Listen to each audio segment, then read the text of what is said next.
5 minutinhos mais tarde, tá bom? Vamos nessa, vamos nessa!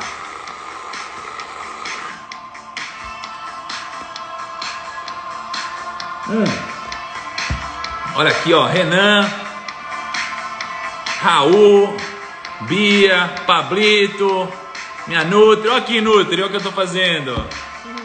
Jacob, mamãe tá na live, papai, Karina, Hugo, todo mundo. Ó, quem tá aqui desde a primeira live? Faltam uns 50 segundos pra gente começar. Quem aqui tá desde a primeira live? Manda uma maçãzinha. Quem tá aqui desde a primeira live? Você tá desde a primeira live, amor? Manda aqui. Desde o primeiro desafio. Quem tá desde a primeira live, manda uma maçãzinha. E quem aqui tá? E quem aqui já participou de outros desafios, manda o nosso soquinho tradicional. Vamos lá. 30 segundinhos pra gente começar. Meu Deus, hoje já é a 20ª live, velho. Mozinho, já é a 20ª live. Caramba, por obséquio. Por obséquio, Camila, poderia pagar essa parede? Vamos lá, vamos começar. Vai pegando papel e caneta. Preciso que você anote hoje, tá? Hoje, todo dia, todo sempre. Você precisa anotar. Se você não anotar, você não cresce, você não retém, entendeu? Vamos que vamos. É 10 segundinhos. Ó, o Instagram quase matou nós do coração. Mas se até Marília Mendonça tem problemas na live, por que a gente não vai ter? E está valendo, vamos começar a live. Eu quero começar propondo um desafio para vocês, ó. Não vou nem fechar os comentários por enquanto. Eu quero que... Amor, vem cá, por favor.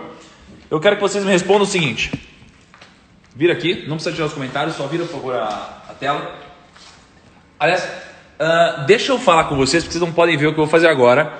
Eu vou fazer uma pergunta, eu quero que vocês respondam extremamente rápido, tá bom? Eu quero que vocês respondam extremamente rápido o que eu vou perguntar.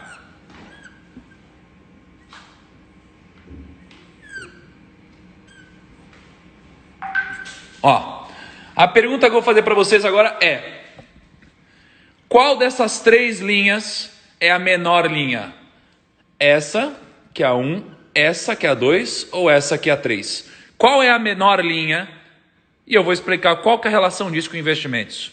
Qual é a menor linha dessas 3? Me conta aí. Qual que é a menor? Porque tem gente que eu já vi falando essa, já vi gente falando essa, já vi gente falando essa. Qual é a menor linha? Me conta, qual é a menor linha? A 1, a 2, a 3, legal. E você deve estar pensando, que é isso que o Thiago está falando, velho? Por que ele está falando disso se ele fala de grana, investimentos e tudo mais, né? Bom, vamos lá. Provavelmente você está pensando que essa daqui é a linha menor. Me mostra aqui, amor. Pode tirar os comentários, por favor. Provavelmente você está pensando, essa daqui é a linha menor, né? Mas na verdade, elas têm todas o mesmo tamanho. Elas têm todas o mesmo tamanho. Mas quando a gente olha para isso daqui, a gente acaba sendo enganado pelo nosso cérebro, porque tem uma coisa chamada heurística da proporcionalidade. Então, como que funciona esse negócio aí? Esse negócio funciona assim.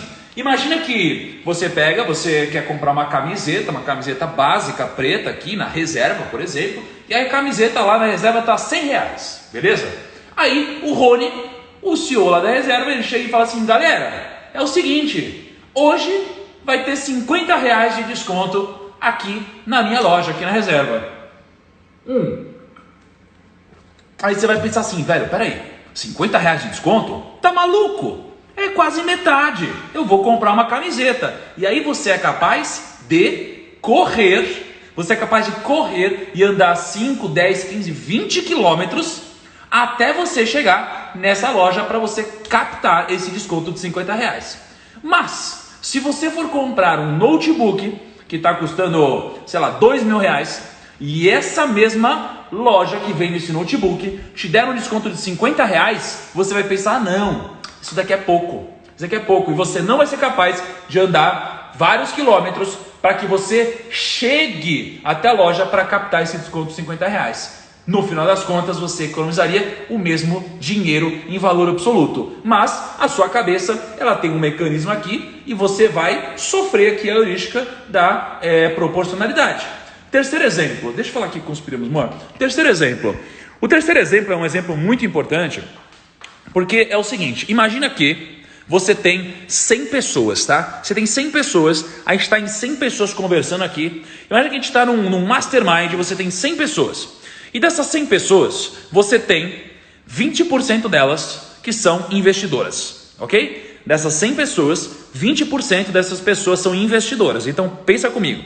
De 100 pessoas, 20% dessas pessoas são investidoras. Logo, 20 pessoas são investidoras. Legal. Aí, se eu pegar uma pessoa daqui, e essa uma pessoa é o Kaique, que trabalha comigo. E aí o Kaique, você vai pegar lá e vamos ver como que é o Kaique. O Kaique, ele deixa o dinheiro dele na poupança, ele não sabe muito bem o que está acontecendo, mas ele fala bonito, ele é uma pessoa que guarda dinheiro, beleza. Aí se eu pegar essa pessoa e perguntar para você qual que é a chance de ela ser uma investidora, qual que é a chance de uma pessoa ser uma investidora ou não ser uma investidora? O que vai acontecer é, você, na sua cabeça, vai pensar, putz, tem muito mais do que 20% de chance. Mas matematicamente falando, ainda continua tendo 20% de chance de que essa pessoa seja uma investidora.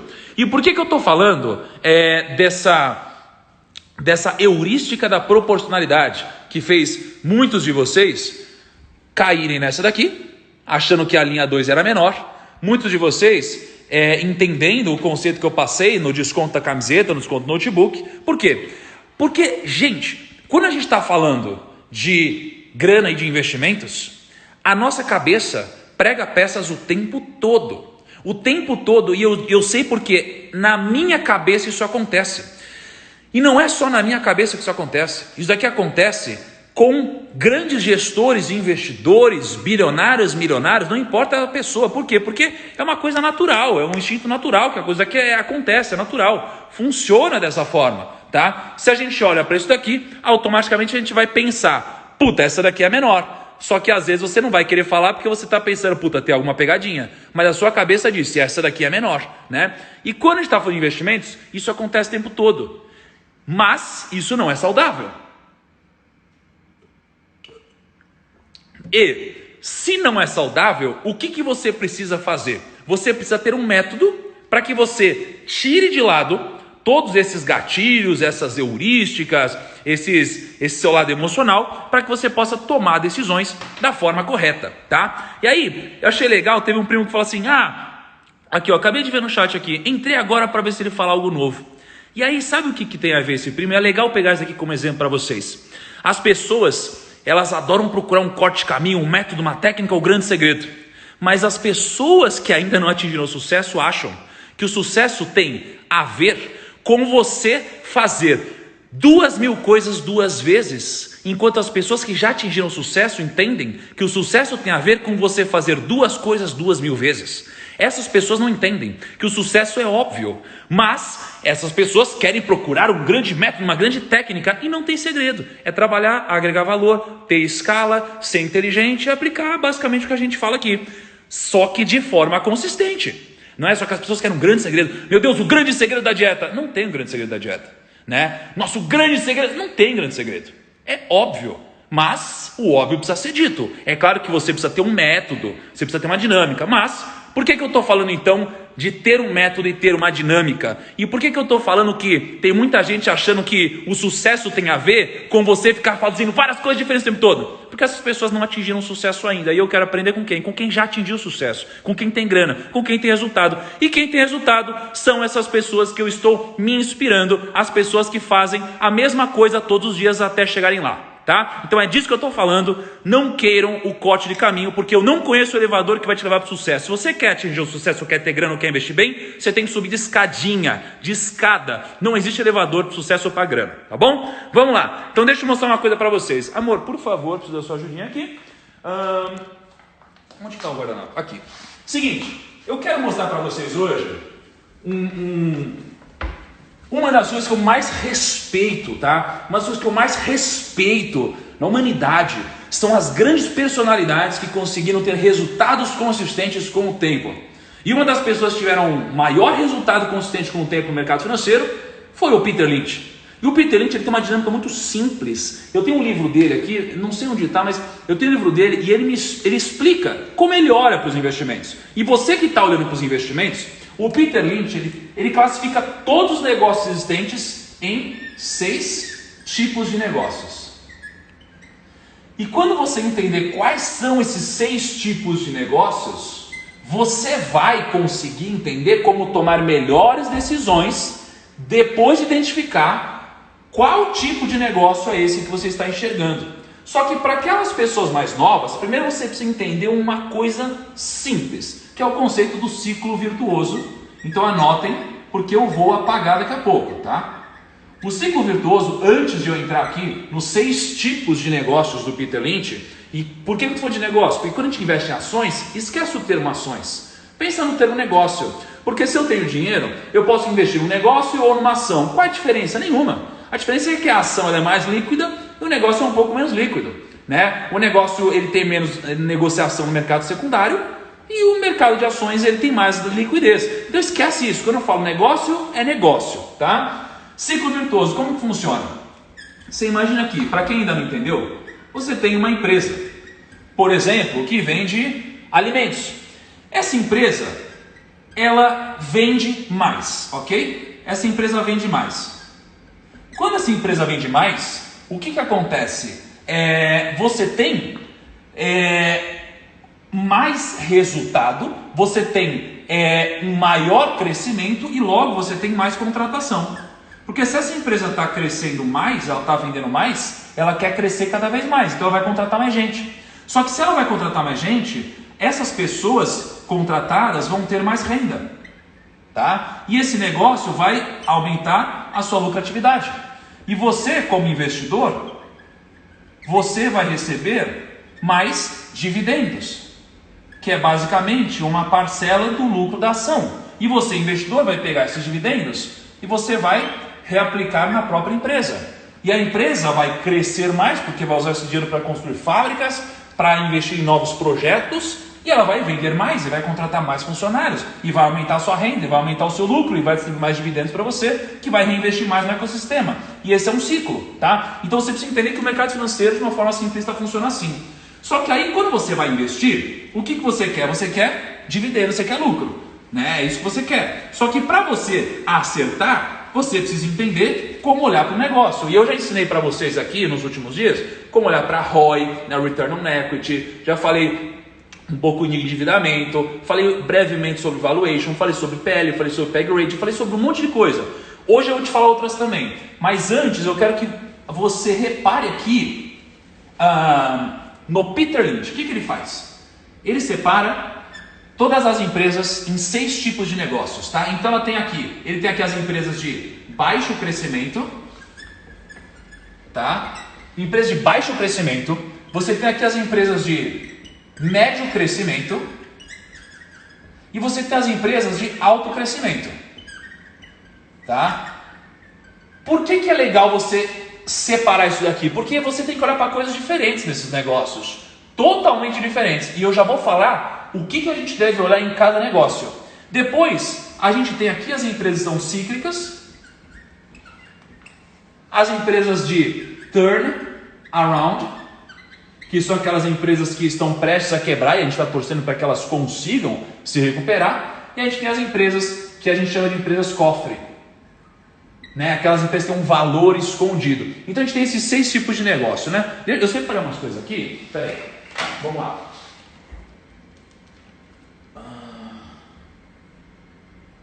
Aqui, ó. Então beleza. O que a gente precisa olhar? Deixa só. Vocês estão conseguindo? Só para eu captar aqui, peraí. Vocês estão anotando? Me comenta o seguinte, eu quero saber quem está anotando aqui. Porque esse conteúdo aqui é muito rico para você não anotar e não registrar em nenhum lugar. Se você não registrar, vai sumir da sua cabeça. Quem está anotando? Quem está com papel e caneta? Dá um soquinho aí para eu saber. Porque eu vou aprofundar hoje, eu vou entrar em cálculo, vai ficar um pouco mais complexo. E, como eu disse, eu não quero falar para quem não está disposto a pagar esse preço de se esforçar um pouco mais para captar o conteúdo, tá? Então, eu preciso que você anote, porque senão você não precisa estar aqui, né? Senão você não precisa estar aqui. Então, anota. Muito bom. Todo mundo, é isso aí. Vamos lá. Então, vou fechar de novo os comentários aqui. Vira aqui, por favor, amor. A gente não tem outra cor de caneta, não? Tem a preta. Essa daqui tá funcionando bem, será? Sim, essa tá. Show. Então, vamos lá. Primeiro, exemplos. O que é uma empresa de baixo crescimento? Eu vou te dar 2 exemplos. A gente tem Itaú, tá? E Banco do Brasil. Eles são exemplos de empresas de baixo crescimento. Baixo crescimento é uma empresa que ela não vai dobrar de tamanho da noite para o dia. É uma empresa que ela já é muito grande, então geralmente ela já tem muito market share, ela já domina o mercado, já é líder do segmento, ou é uma das líderes do segmento. Então, se você vai investir numa empresa como essa, o que você tem que olhar? Tá? Você tem que olhar para, basicamente, o PL, tá? Você tem que olhar para o payout, e você tem que olhar para o valor de mercado. Por quê? Porque veja só, como a empresa ela não vai crescer muito, por exemplo, o Itaú, eu não sei se o Itaú está valendo 300 bi, não, estava acho que 250 bi, né? Acho que estava uns 250 bi o Itaú.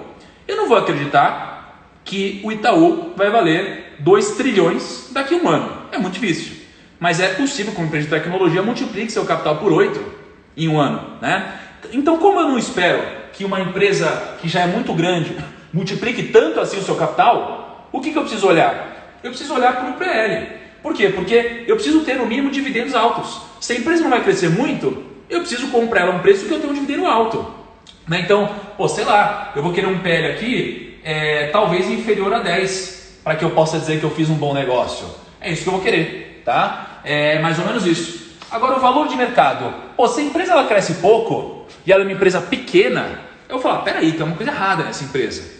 Então, se ela é uma empresa que cresce pouco, no mínimo ela precisa ser bem robusta, para que ela possa passar por grandes crises. Então, em crises como a que a gente está vivendo, o que a gente mais ouve? Cash is king, né? As empresas precisam ter caixa.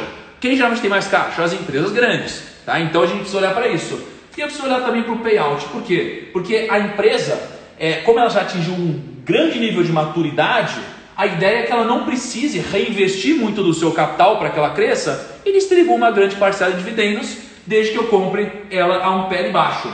Então, se você vai olhar para um negócio hoje, vou investir. Aí você vai olhar para uma ação, você vai identificar. Essa ação é uma ação de baixo crescimento, de médio crescimento, de alto crescimento, cíclica, turnaround ou uma empresa cofre. É uma empresa de baixo crescimento. Opa, é baixo crescimento? Então eu vou olhar mais do que qualquer coisa para o valor de mercado dela, vou olhar para o PL e vou ver se ela tem um payout razoável. 2 exemplos, Itaú e Banco do Brasil, tá? Deixa eu ver se ficou claro por enquanto esse conceito aqui.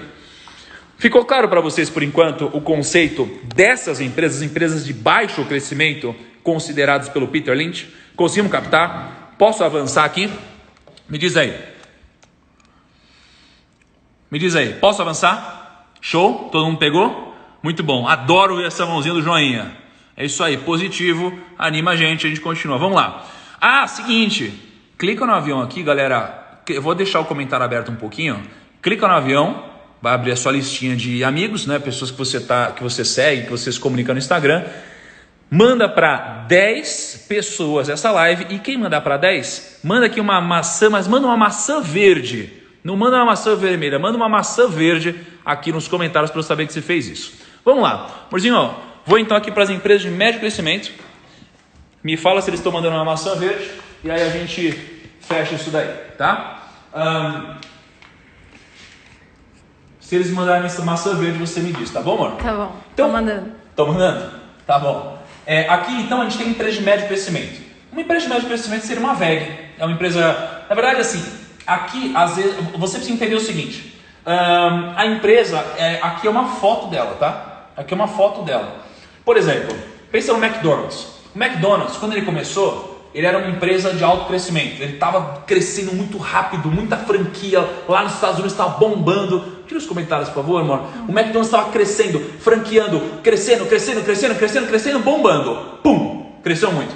Só que quanto mais você cresce, mais certo é o seu crescimento, mas mais certo também é que você vai desacelerar o ritmo, porque se você crescesse as mesmas taxas, você tenderia ao infinito e não dá para você fazer isso, tá? Se a Amazon mantivesse a taxa de crescimento dela, ela iria ser maior que o PIB do mundo em algum momento. E não faz sentido. Por isso que quando o pessoal fala de pirâmide, eu falo, deixa eu fazer uma conta para você de pirâmide. 2% ao dia, né? O pessoal chega, 2% ao dia. Eu falo, velho, deixa eu fazer um cálculo para você, 2% ao dia. Aí geralmente, sei lá, em 10 anos, o cara vai ganhar mais dinheiro que o PIB do mundo. Eu falo, viu, porque não faz sentido? Aí a pessoa, não, mas deve fazer sentido sim, cara, você não sabe o que está falando. São as pessoas idiotas que estão querendo se enganar, são extremamente ignorantes ou extremamente humildes, uma pena não tiver educação, tá? Vamos lá. Então aqui, empresa de médio crescimento, McDonald's. Aí o McDonald's está crescendo muito. Depois que ele cresceu muito, o McDonald's que estava aqui, ele veio para cá. Veio para uma empresa de médio crescimento. Então a taxa dele de crescimento já diminuiu um pouco. Então você já olha para outras coisas aqui. Só que o McDonald's, depois que ele estava aqui, ele começou a passar por um pouco de dificuldade. É natural, crise nos Estados Unidos. E aí o McDonald's, ele passou a ser considerado uma empresa de turnaround. Por quê? Porque ele estava passando por problemas financeiros, né? Na verdade, o turnaround aconteceu antes disso daqui, né? Quem assistiu o filme sabe que o McDonald's estava passando por alguns apuros ali. E aí a gente estava preocupado, será que vai rolar um turnaround no McDonald's? Rolou o turnaround. Aí veio o alto crescimento e depois o médio crescimento. Só que durante muito tempo, o que as pessoas não entendiam é que o negócio do McDonald's não era só vender hambúrguer. Era também o real estate, eram as áreas, os terrenos que tinham um grande valor embutido. Então o McDonald's também passou a se considerar uma empresa cofre, que eu já vou explicar o que é, mas ela basicamente tinha muito valor em terreno que as pessoas não visualizavam isso daqui direito nos balanços ou no mundo real. Então ele também tinha muita oportunidade aqui. Então as empresas vão migrando. Uma empresa, por exemplo, toda a blue chip hoje, toda empresa grande, já foi uma empresa pequena no passado. É natural isso daqui, faz parte do processo. Por isso que se você quer investir em small caps ou no índice small cap, você precisa tomar cuidado porque as small caps bem-sucedidas, elas viram large caps, elas viram blue chips, né? Então toma cuidado com isso. Beleza, então empresas de médio crescimento. O que eu preciso olhar aqui? Eu preciso olhar para o PL também, porque elas são empresas muito constantes, né? Eu preciso olhar para a qualidade do negócio, obviamente, e eu preciso olhar também para a taxa de crescimento, que seria o CAGR, tá? Eu preciso olhar para o CAGR. É óbvio que isso aqui é uma visão muito simplista, você precisa olhar para muitas outras coisas também, mas tenha no mínimo isso daqui no seu radar, tá? Então no mínimo você precisa olhar para o PL e aqui para o CAGR, porque aqui o CAGR é baixo. O que é o CAGR? O crescimento anual médio composto de uma empresa. Agora, quando a gente está falando de uma empresa de alto crescimento, aí já é diferente. Uma empresa de alto crescimento, dois exemplos são Banco Inter, tá? Banco Inter e Sinqia. Banco Inter e Sinqia. Aliás, deixa eu perguntar para vocês um negócio aqui. Alguém aqui tem ou comprou alguma vez já Banco Inter e Sinqia? Olha só, todo mundo com a maçã verdinha aqui, massa. Alguém aqui já comprou Banco Inter e Sinqia? Cara, a gente ganhou muito dinheiro em Banco Inter e Sinqia no primo, né? Me conta aí. Se alguém aqui já comprou Banco Inter e Sinqia, por exemplo, que são empresas de alto crescimento ou tem na carteira, e eu não estou recomendando nada, tá? Só estou querendo saber, estou curioso aqui. Legal, muita gente tem. Sabe por quê que eu acho que nas empresas de alto crescimento a gente tem grandes oportunidades, a gente consegue olhar com muito discernimento, analisar muito bem? Sabe por que a gente tem muita oportunidade? Por causa do seguinte, deixa eu falar com vocês, vou até tirar os comentários aqui. Por causa do seguinte, quando a gente vai investir, imagina que muita gente olha para essas ações. Só que as ações grandes, as ações maiores, elas têm uma cobertura de analistas. Então vocês têm muito analista que cobrem vários papéis. Só que os analistas, eles não podem cobrir muito as empresas pequenas, né? No geral, as casas de análise não cobrem empresas pequenas. Por quê? Porque às vezes, se o analista recomenda a compra de uma empresa pequena, cara, você tem fundos de bilhões e bilhões de reais, às vezes trilhão, né, na soma de tudo isso, que se ele recomendar a compra de uma ação, e alguns fundos quiserem comprar 0,1% do capital deles, eles vão comprar a empresa inteira. Então eles não podem fazer isso, porque não tem liquidez para eles. Então as empresas pequenas, elas são empresas que têm menos gente olhando. E como tem menos gente olhando, o preço costuma estar mais longe do preço justo. Mais longe do preço justo, tá bom? Então vamos lá. Por favor.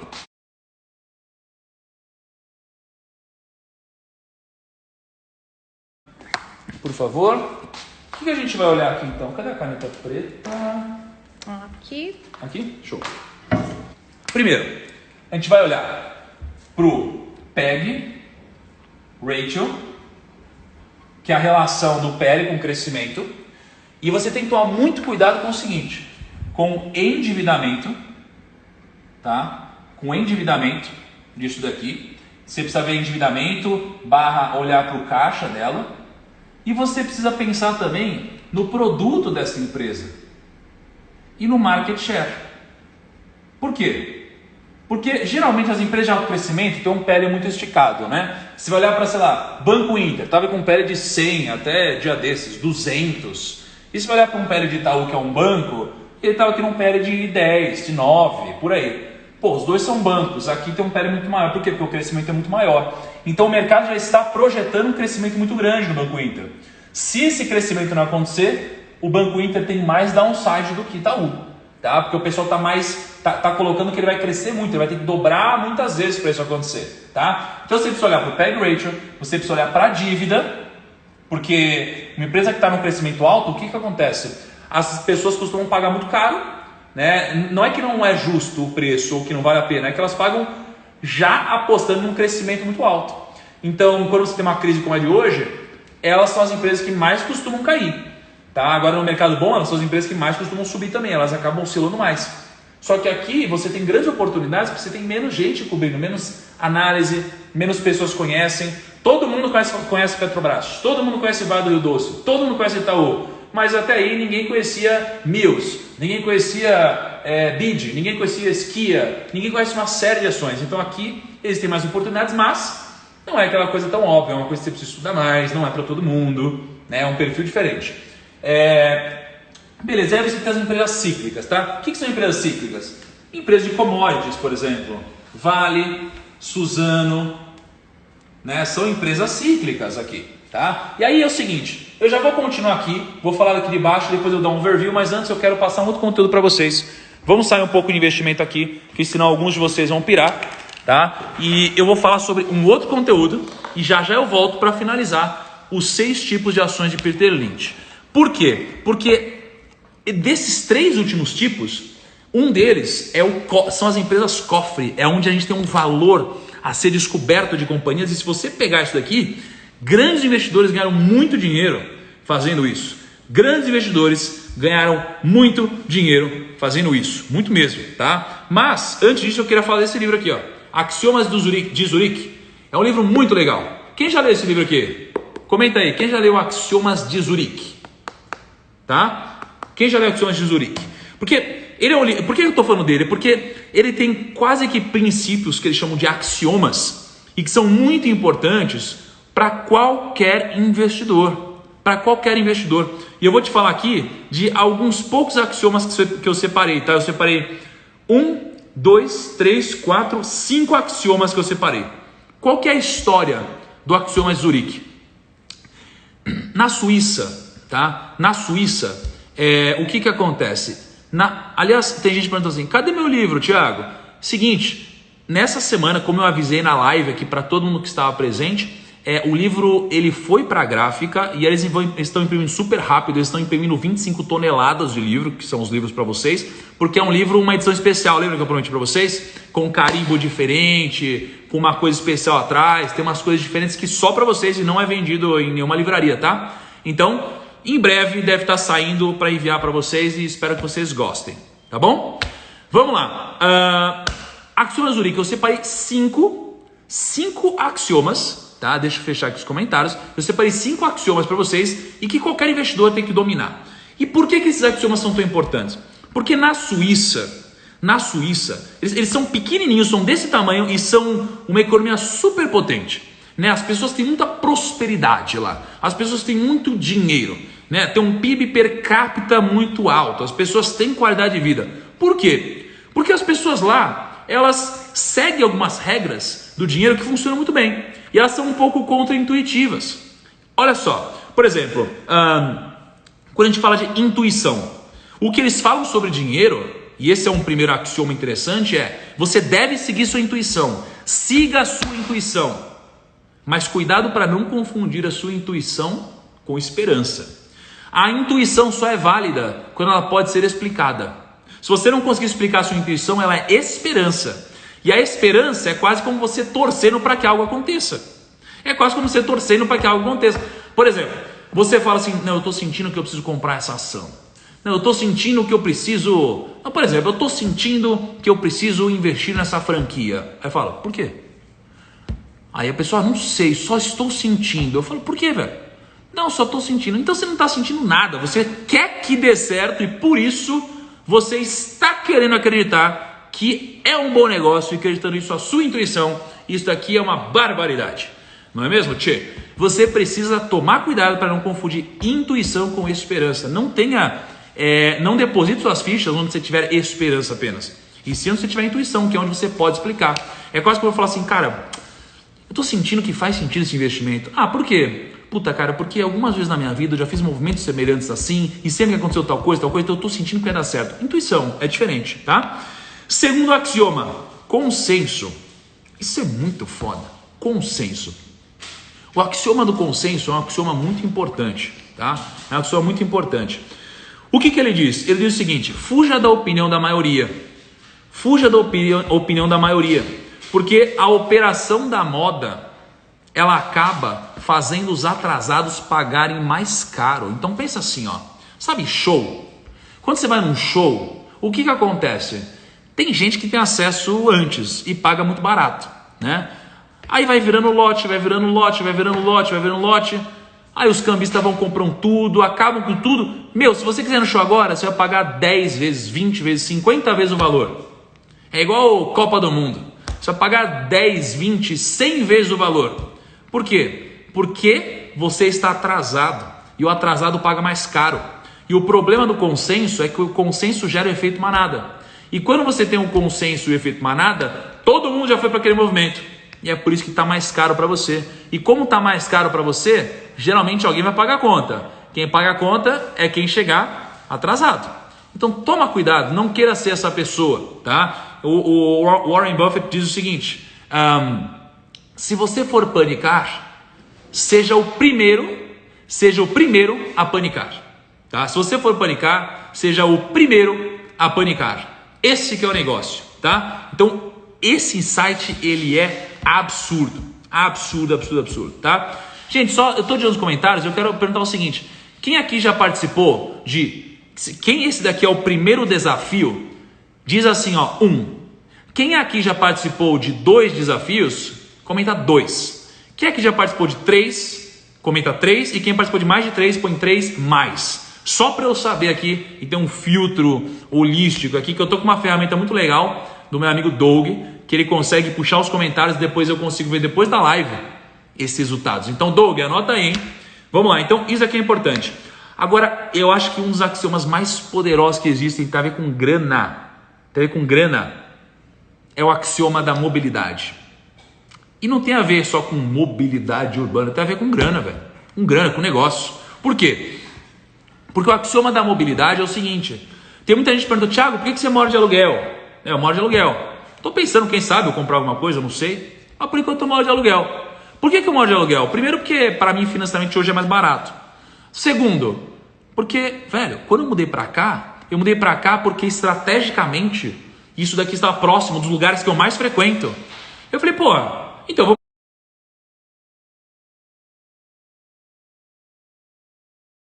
Movimentação. Então isso aqui pode se aplicar para um conceito tão simples quanto esse de morar de aluguel. Por exemplo, a oportunidade está em outro país. Beleza, vamos para lá, né?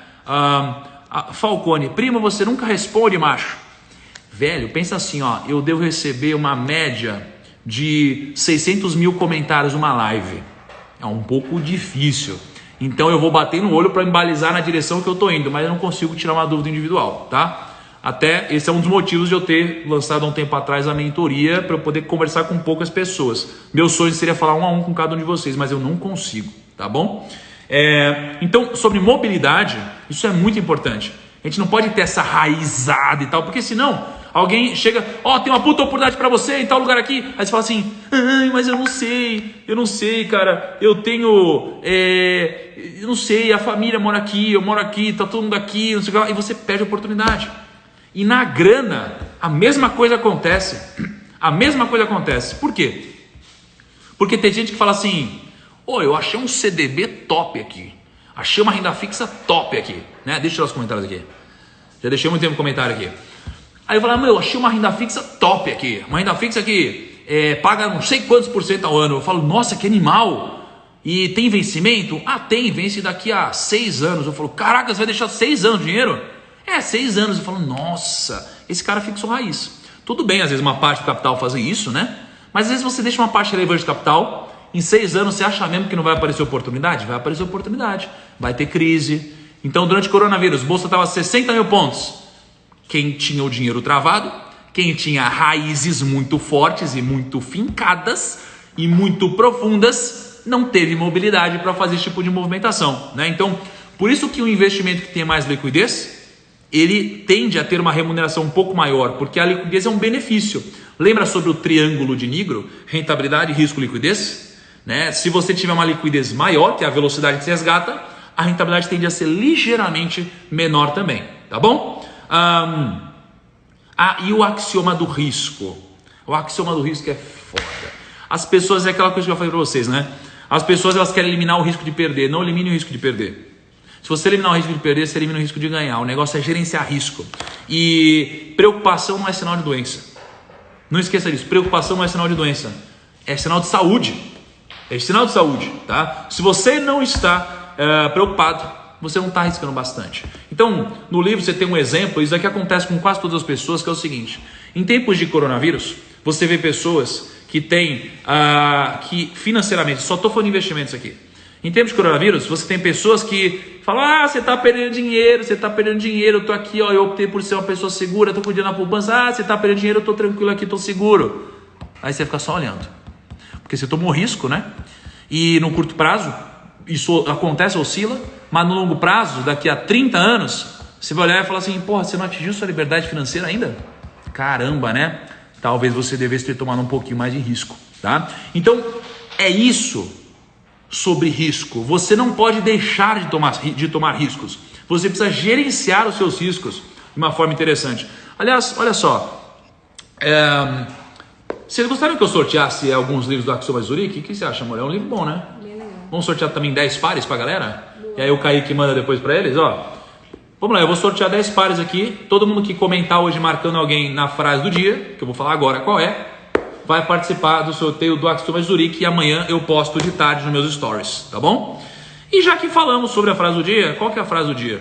A frase do dia é uma frase inspirada por um grande amigo, que é um dos melhores CEOs que eu conheço, que também tem um grande patrimônio, uma grande fortuna construída, fruto de muito trabalho, muito sucesso, que é o seguinte: pense no longo prazo, haja no curto prazo. Quem aqui sabe quem disse isso para mim? Pense no longo prazo, haja no curto prazo. Porque as pessoas, elas sempre querem ter um resultado no longo prazo, só que a gente pensa assim, caramba, vai demorar para isso acontecer, vai demorar muito para acontecer, né? Você pensa no corpo, vai demorar 2 anos para ter o corpo que eu quero, beleza, só que aí passou 2 anos, você olha para trás e fala, olha só, imagina se eu tivesse começado e malhado todos os dias durante 2 anos, como eu estaria hoje? Então a gente pensa no longo prazo, mas não age no curto prazo, e às vezes a gente pensa no curto prazo e age só depois. O nosso guideline aqui é, pense no longo prazo e haja no curto prazo, ou seja, haja agora, plante agora, porque a semente vai demorar para crescer. Ela vai demorar muito para crescer. Estou falando que eu não mostrei o Tarantino hoje, mano. Olha o Tarantino. Ontem eu não mostrei? Olha o Tarantino aqui. Beberam uma aguinha. É isso aí, tá? Então isso aqui é importante. Não, gente, o Ale Birman falou isso para mim. Alexandre Birman, tá? Agora, eu tenho uma coisa foda aqui, mas acho que não vai dar tempo de mostrar. Não vai dar tempo de mostrar. Eu queria falar um pouco sobre relacionamento e networking, tá? Muita gente me pergunta, Thiago, mas como você consegue estar próximo de pessoas tão bem-sucedidas, etc? Eu tenho uma metodologia, eu não vou falar hoje, Mas amanhã, na live de fechamento, eu tenho um conteúdo que eu sempre passo, que é sobre a minha filosofia de vida, os meus 13 princípios que eu sigo em todas as minhas decisões. Eu vou adicionar também um pouco de relacionamento amanhã, tá bom? Mas antes, lembra da frase do dia? Pense a longo prazo, haja agora. Tem uma pegadinha aqui que você precisa tomar cuidado, tá? Porque você tem 3 tipos de pessoas. Você tem aquelas pessoas que pensam muito no longo prazo, só no longo prazo. E se você pensa só no longo prazo, você vira uma pessoa ansiosa. Você vira uma pessoa ansiosa. Estou falando que eu esqueci o quinto axioma? Risco, intuição, consenso, mobilidade. E aí sobre esperança, né? Que tem a intuição e tem a esperança. A esperança é o seguinte: quando o barco começar a afundar, não reze, abandone-o. Quando o barco começar a afundar, não reze, não vai adiantar. Abandone o barco imediatamente. Esse que é o axioma da esperança, tá? Isso é muito, muito, muito importante.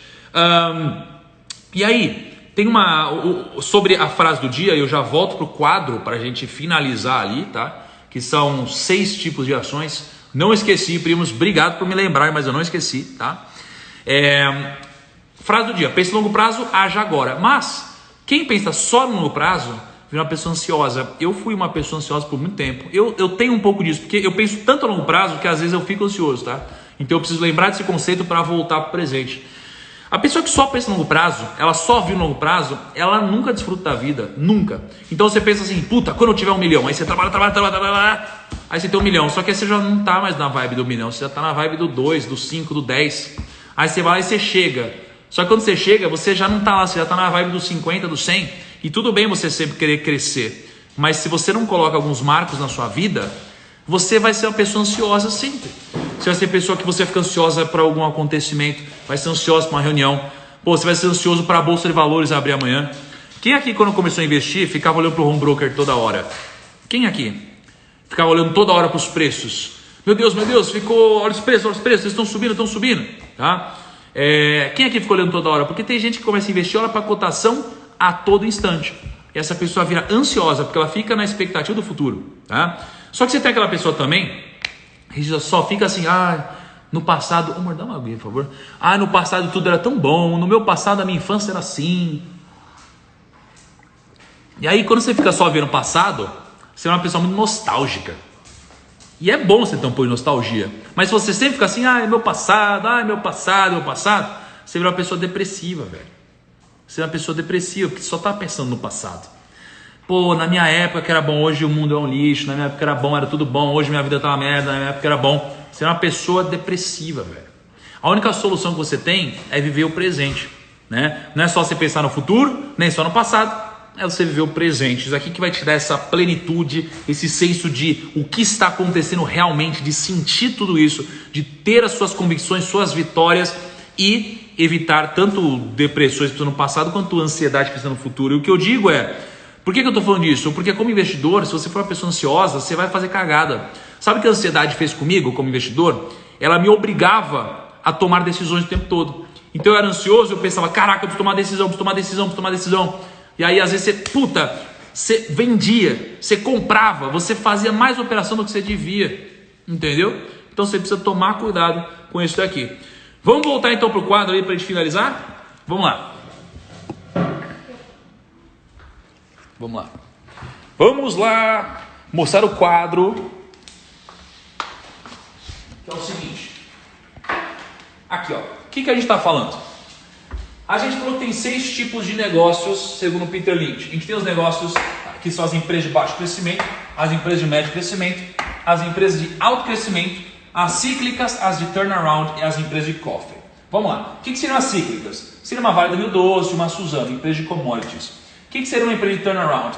É aquela empresa que, cara, tá com muita dívida, é uma empresa que pode quebrar a qualquer momento, é uma empresa que às vezes já quebrou, mas está ali num processo de possível recuperação. Então, por exemplo, Oi BR, a Oi e a, Via Varejo, por exemplo, está passando por um processo de reestruturação, de turnaround, tá? Não necessariamente, quando ele se quebrou, não necessariamente quebrou, é uma empresa que está passando por um processo de reestruturação, tá? E as empresas cofre, ela poderia ser, por exemplo, quando eu comprei lá atrás um pouquinho de Peman, tá? E o Barsi também, o Barsi é um dos maiores investidores do Brasil, bilionário e tudo mais. Eu lembro que a gente teve uma conversa breve ali, e o negócio é Peman, né? É uma empresa pequena, passando por grandes dificuldades financeiras, tinha um grande endividamento, mas só o terreno dela, só o que ela tinha de planta, né, a fábrica dela, poderia valer mais do que ela estava sendo negociada na bolsa. Então é esse tipo de coisa. Uma empresa cofre, você tem que olhar para esse tipo de coisa, tá? Então, vamos lá, o que eu separei aqui, ó? Você precisa olhar para duas coisas em empresas cofre. Primeiro, dívida. Por quê? Cara, uma empresa cofre ela pode quebrar a qualquer momento, tá? E aqui, valor dos ativos. Então, por exemplo, você vai lá e descobre que uma empresa que mexe com hotel não está dando certo. Ela está valendo 10 milhões de reais, tá? Então pensa só, tem uma empresa de hotel, não tem movimento, ninguém está indo para lá, está dando prejuízo, ninguém vai, deu coronavírus, piorou mais ainda, ninguém vai, e a empresa está valendo 10 milhões de reais. Aí você vai e faz uma análise dos ativos que ela tem. Só o terreno que ela tem vale 100 milhões de reais. Aí você fala, ué, ela está valendo 10 milhões de reais e está dando prejuízo. Então se você for olhar para o PL, crescimento, valor de mercado, dívida, você vai falar, velho, ela é uma empresa que está ferrada, nunca investi nessa empresa. Só que só em ativos ela tem 10 vezes mais do que o preço que ela está sendo negociada. Aí você fala, opa, tem um valor oculto aqui. Esse é o tipo de empresa cofre. E eu não estou falando que Peman e isso vai acontecer, porque se existisse uma obviedade, todo mundo iria comprar. É só um exemplo do que pode ser uma empresa cofre, mas não necessariamente é. Só o futuro vai dizer, tá? Quando você está olhando para uma empresa de turnaround, você precisa olhar para duas coisas. A relação da dívida sobre o patrimônio e mais importante que isso, você precisa olhar para o plano de turnaround, porque os planos são muito mirabolantes, às vezes, de verdade. Você vai ver uns planos aí, não tem nada a ver. Você fala, da onde que vai tirar daqui? Da onde que vai tirar esse dinheiro aqui? Aí começa, né? Começa a falar um monte de coisa aí, você vai ver, mas para, da onde você pôs esse número aqui? Os caras adicionam zero gratuitamente, entendeu? Não estou falando dessas empresas, mas assim, você tem planos que nego adiciona zero aí, você fala, nossa, de onde vai ser esses zeros a mais? E segundo, você precisa olhar para a credibilidade do time. Credibilidade do time, ou seja, por onde eles já passaram. Porque uma das coisas que eu mais gosto ao investir em ações, ao investir em negócios, é que eu posso pensar o seguinte, eu estou aqui fazendo as minhas atividades, estou aqui fazendo uma live com você, e nesse exato momento eu tenho um CEO cuidando de um negócio com vários diretores, né, com uma diretoria, e isso daqui, eles são parte de um negócio, uma empresa que chama ABC, por exemplo, e eu tenho 1% da ABC, tá? Então eu invisto numa empresa hipoteticamente chamada ABC, vamos supor que eu tenho 1% desse negócio, então enquanto eu estou falando com você, eu tenho uma equipe gigante trabalhando para mim, porque eu sou o dono do negócio, né? Mais ou menos assim que funcionam os negócios. Por isso que quando eu vou olhar para um possível plano de reestruturação, turnaround, eu quero saber sobre a credibilidade desses caras, do CEO, do conselho de administração, da diretoria. Eu quero saber se eles já passaram por outros negócios, se eles já conseguiram fazer outros planos de turnaround. Por isso que às vezes você tem um CEO que ele muda de companhia e aí anuncia, um tal CEO veio para a empresa tal, para assumir um plano de recuperação e não sei o que lá.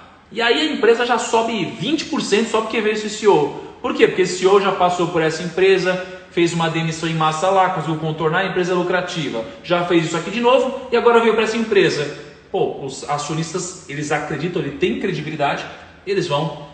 Isso daqui tende a aumentar suas chances de ter resultado, porque uma empresa de turnaround, se você for olhar só para número, é um pouco difícil. O que você tem que olhar é dívida sobre patrimônio, você precisa ver, cara, existe uma chance muito alta de quebrar? Ou existe uma mínima chance de essa empresa sobreviver? Porque aqui o que a gente quer é sobrevivência um plano coerente, tá?